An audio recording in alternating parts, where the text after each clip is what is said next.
Welcome to Ufology Explored. In this week's video we'll be looking at ancient aliens and person of interest J. Allen I. Hynek, and we'll also quote of the day is from J. Allen Hynek. Hello, so welcome back. So, ancient aliens. Every culture around the world, no matter what continent they're from, has certain similarities that can't be justified by normal archaeological or social science. One of them, the creation myth. The Native Americans, the Mayans, the Aztecs, the Kama people, the Egyptians, the Incas, the Mesopotamians, all believed that their gods came from the sky and other planets. That's what they believed.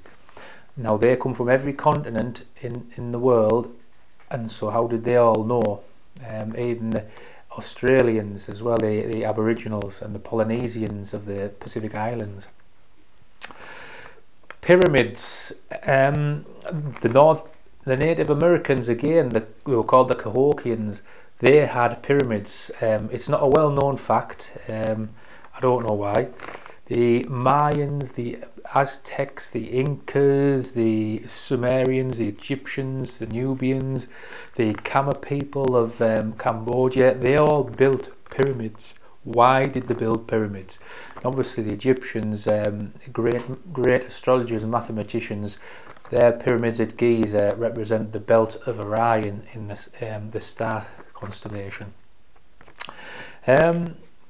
Many cultures also had strange creatures, particularly in the West. We had goblins, we had dwarves, we had demons like the incubus and succubus, who would mate with humans to gain offspring, and they would kidnap children or humans as well, alien abduction perhaps.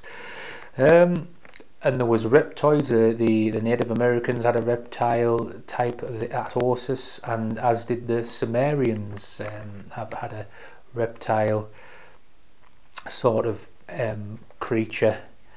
A lot of them had different planes or portals to different worlds. Again, the Native Americans, the Pueblo people, did the South American cultures, they believed in the heavenly plane, the earthly plane, and the underworld, and the night sky was sort of the intersection of all three. It's very interesting. All cultures had gods, demigods. The demigods were half human, half god. So again, the gods were mating with humans. We had animals that gods that were half human and half animal, that came to Earth, and many of the cultures said that their gods came to Earth for the benefit of mankind, to give them knowledge and understanding. The Sumerians had said their gods were the Anunnaki, and they came from Nibiru, which and Anunnaki actually. It means, if I've got it written down so I can't remember it, from the heavens they came. No, those from the heaven came. Sorry, brain fart. And the planets. The Sumerians knew about Uranus, Neptune, and Pluto.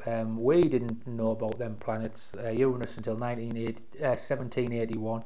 Neptune 1846 and Pluto 1930.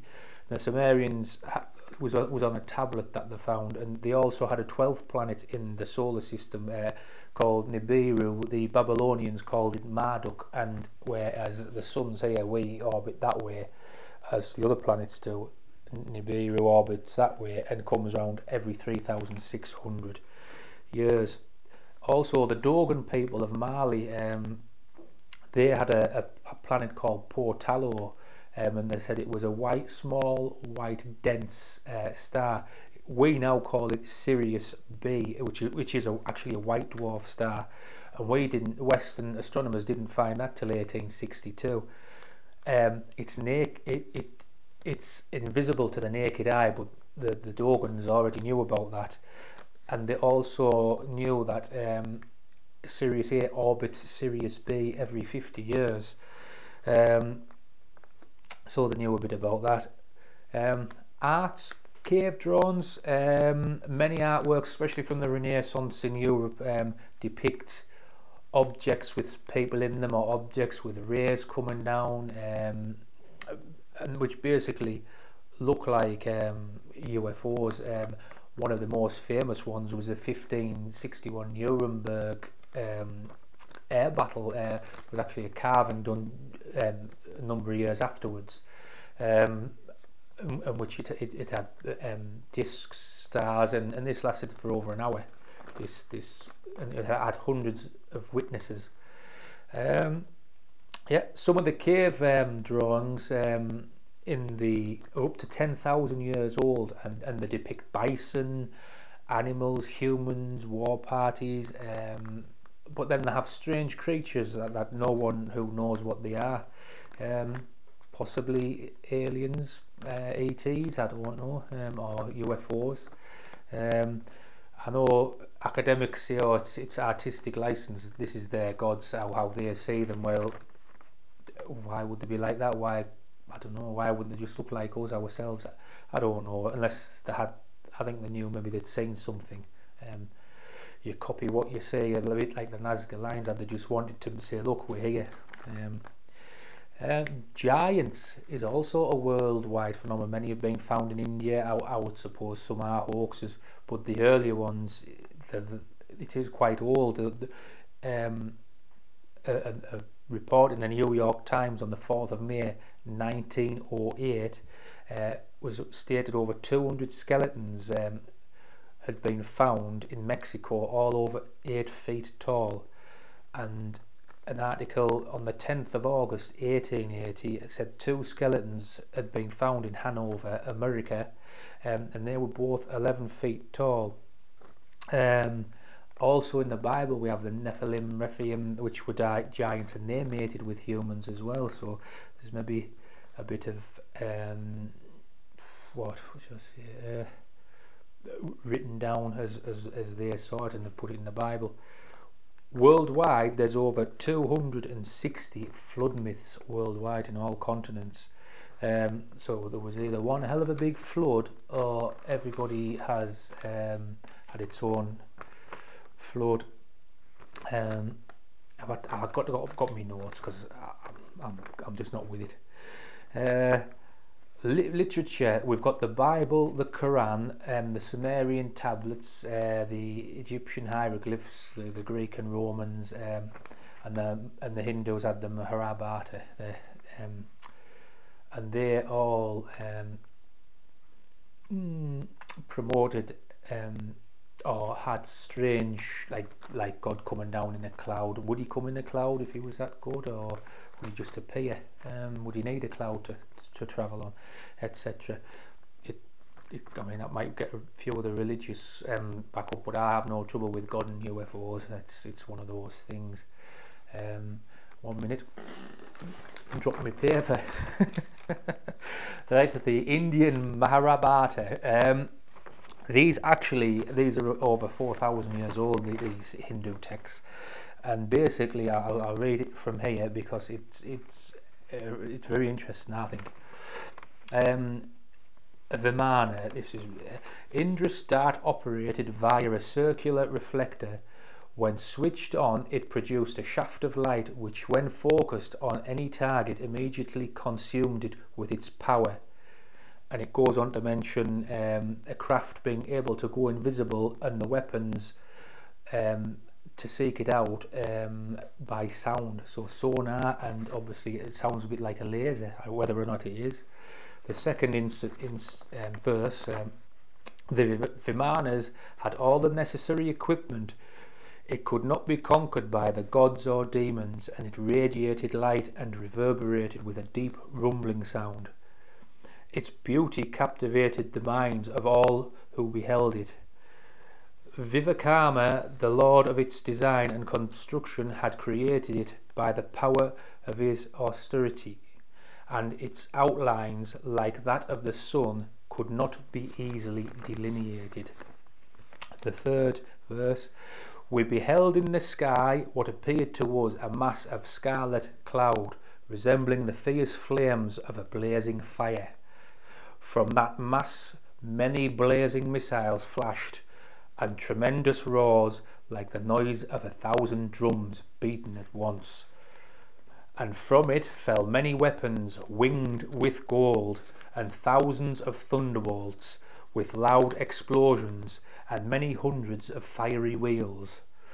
Loud became the uproar of falling horses slain by these missiles, and of mighty elephants struck by the explosions. Those terrible Rakshasas had the shape of large mounds stationed in the sky. And the last one: this Gurkha, flying in his swift and powerful Vimana, hurled against the three cities of the Vrishni and Andhakas a single projectile charged with all the power of the universe, an incandescent column of smoke and fire, as brilliant as 10,000 suns, rose in all its splendour. It was the unknown weapon, the iron thunderbolt, a gigantic messenger of death, which reduced to ashes the entire race of the Vrishnis and Andhakas. Interesting. There could be there could be nuclear weapons or anything. For 4,500 years ago, someone had a very good imagination. Also in India, in the Indus Valley, it was a civilization 4,500 years ago, declined about in 1800 BC. They traded with the Sumerians and the Egyptians. They were excellent at maths. They were good at time calculations. They had water collection systems. They were good at drainage. The ceramics were fantastic, and it was an advanced civilization. In Rajasthan, 10 miles west of Jodhpur, there's an area about 3/4 of a square mile that is under a thick layer of radioactive ash. Now there has been reports of large birth defects and cancer in this area around it, and there was a building project going on, and once they started burying down, they actually found an ancient city. Work was stopped because one, the radioactivity was too high, and so the archaeologists could go in and investigate. Now they found etchings in temples that suggest the local people who lived there were afraid of a great light that was going to destroy their city. It suggests that about 8,000 to 1200 BC, that's when it happened. Most of the buildings were destroyed, and thousands of people had been killed.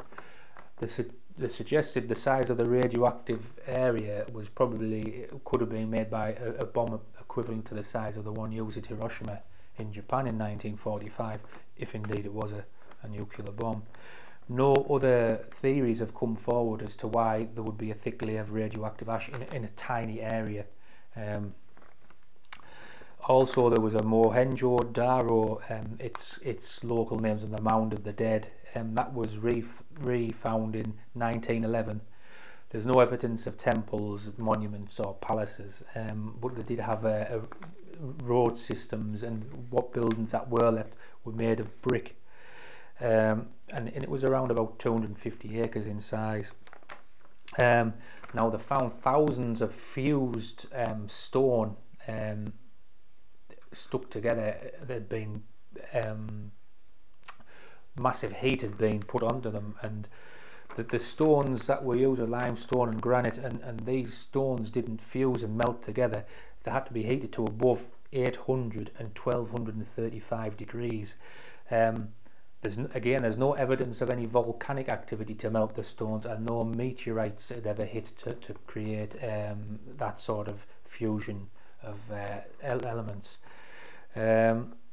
They had found 40 skeletons in the street of this area. Some were still holding hands, and they were face down. Um, the rest of the townspeople might have evacuated very quickly. But it's odd that for advanced civilization, if it was a minor thing, why didn't the locals come back, and why didn't they bury the dead? Also, no animals had been at the dead bodies, where you think in there's rats, there'd be crows, and they would sort of scavenge off the dead bodies. Again, in history, is Sodom and Gomorrah two cities that God destroyed? Could it be the same one but in a different story? We'll never know. There's basically four explanations to why all these cultures have the same or very similar myths from whatever continent they're from. It's been put forward that each culture or continent had its own cataclysmic flood, or there was a worldwide flood. Another reason is that all cultures and civilizations took the story from one source, so one person was going around telling the same story. Or man has travelled further earlier than history suggests, that we may have travelled thousands of years earlier, as it's been suggested about the Sphinx. That could be 10,000 years old, and they say it's water damage rather than wind erosion on the Sphinx. But that's let the historians battle that one out. It's a rather contentious issue. Anyway, person of interest. It's a bit long-winded this today. It's right. J. Allen Hynek. He was born on the 1st of May 1927 in Chicago. He was an astronomer, and he was also a professor. He did physics as well, and he became a world-renowned ufologist. He started in ufology basically as a scientific advisor in Project Sign, Grudge and Blue Book. He was an early skeptic and a debunker, and he did not believe in the UFO as being an extraterrestrial hypothesis. He believed people were mad who thought UFOs were from there. He did slowly change his mind over the years with so many reports plus from very reliable witnesses, from pilots, military men, and reliable sources. Later on, he did his own survey with 44 astronomers, of which 11% or 5 of them had basically said they had seen UFOs or something that couldn't explain rationally. They didn't say it was extraterrestrial in the sky, they said there were UFOs. And they hadn't come forward because of the fear of ridicule and the end of the careers. Again, this is how you keep secrets. You mention UFOs, you ain't going to advance in your career anymore. And that's actually a higher percentage of what the general public was saying. So, and they were from scientists. He slowly changed it again, and I think the last was when he himself gave the swamp gas theory to a UFO sighting in I think it was on a university campus in America, and the public went crackers basically, and that was Blue Book's probably first downfall. Anyway, he became founder and head of QFOS, the Centre for UFO Studies, in 1973. And he advocated a scientific analysis of UFOs.